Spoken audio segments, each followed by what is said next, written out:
Hey guys, Mike with Brief Reviews. I'm actually going to make this one a brief review. My last one was a little long on the new iPhone 16 Pro Max. I really love the new colors, this new color, I should say. They didn't have much for colors. Black, silver, desert tan, which is kind of a copper goldish on the side, and like a tan white rosish color sometimes on the back. But anyway, I really like the colors. I really like the camera button on the side there too. Even though it doesn't help much, but it's nice to have it there. Alrighty, so I've used Samsung since the S1. I'm recording on a S24 Plus right now. So you can see my other video on the comparison between these two phones recorded with an iPad. So this is my, I don't know how many attempts I've tried to switch over to iPhone, 2 or 3 times, but I've also compared all their phones in the stores, compared to my Samsung. And this is the year that, for the first time, that their screen clarity and color is actually pretty close to Samsung. A little bit less resolution, but it's the first iPhone I would actually switch to because the screen is decent. A little less brightness. My phone is 2600 nits. Even the new iPhone is only 2000. Why wouldn't they make it brighter? I don't know. And make it a little more clear. Give a little more clarity to make it, close to the Samsung resolution. Okay, so used it for 3 days. I was trying to switch over, and here's why I'm not going to. And maybe these will be fixed with the next update, but my phone updated as soon as I got it the first day to 18.1 iOS, I think it was, or something. And it still has glitches. Other people you can see online, people are complaining about screen presses not working. I mean, sometimes I'll touch, and it seems like the top of the screen is worse. And when I put on the screen protector, glass protector, it made everything hard to touch. I have to push pretty firm to actually get it to register. But before I had the protector on there, I would touch sometimes anywhere on the screen and it wouldn't go. Some people say that this area on the glass close to the camera button, like if you hold that area with your thumb and then try to press somewhere else, that time it worked. So I don't think it was that, but some people say their phone, when they touch here with their thumb when they're holding it and try to touch something else, it won't go. But I don't think I was touching that area. I hold it normal, and it would happen anywhere on the screen, but more so on the top of the screen. Like you hit that back button, and you have to hit it many times. So I thought maybe the phone's freezing because I just uploaded apps, the day before, and it's processing, or maybe it's glitchy because I think this is the big thing. Everything has to go through iCloud, so it's uploading. That's a whole nother issue I had. So yeah, let's go to that because it's a big problem. So I got all my contacts put in. All right, it took me hours to finally get it from Android to Apple, my contacts to somehow upload. And so I got them and I uploaded into my phone. The CSV was able to upload it, open it on my phone, and then open it in contacts and then upload to contacts.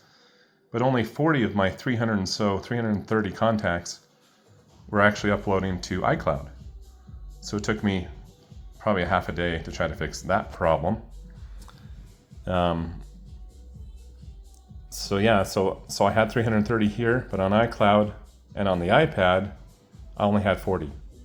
So yeah, it took me for a while to figure out you can't delete all of your contacts on this phone, at least in the Contacts app.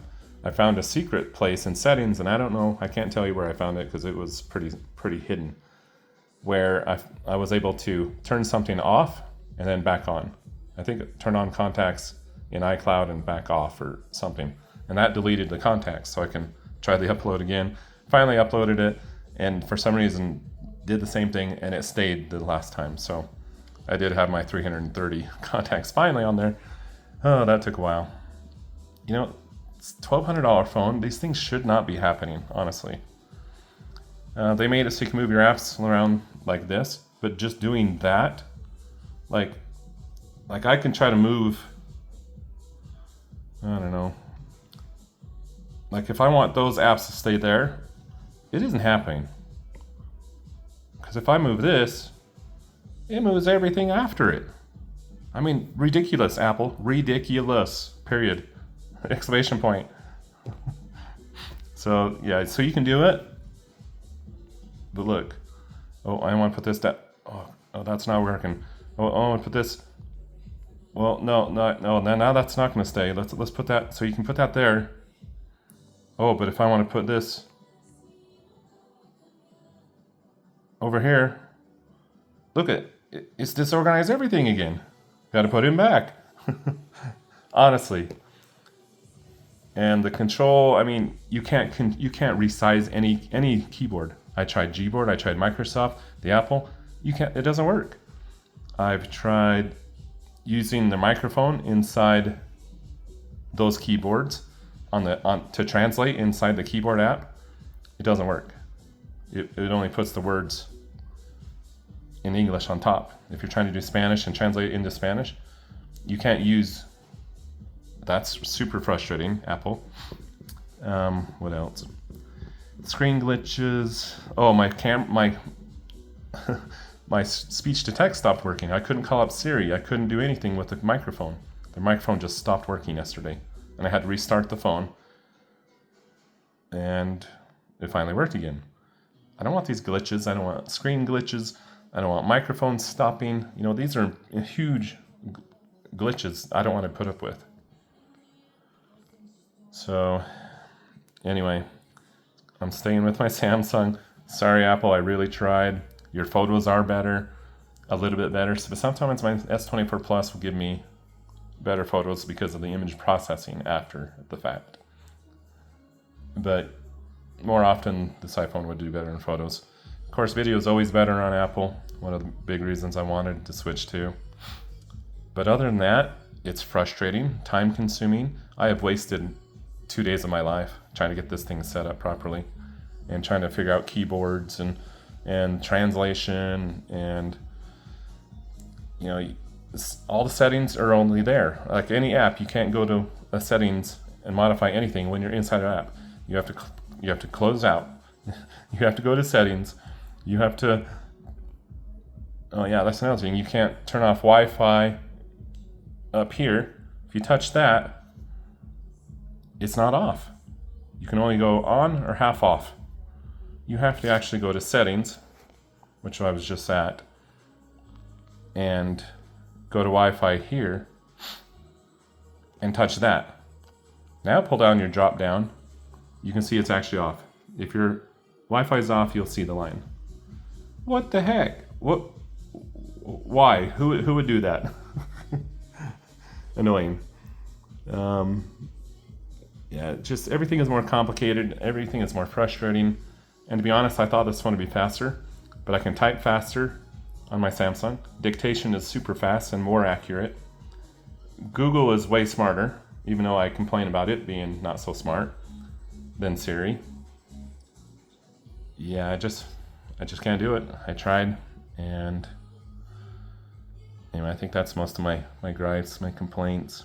But the screen is much better on the iPhone 16 Pro. Little bit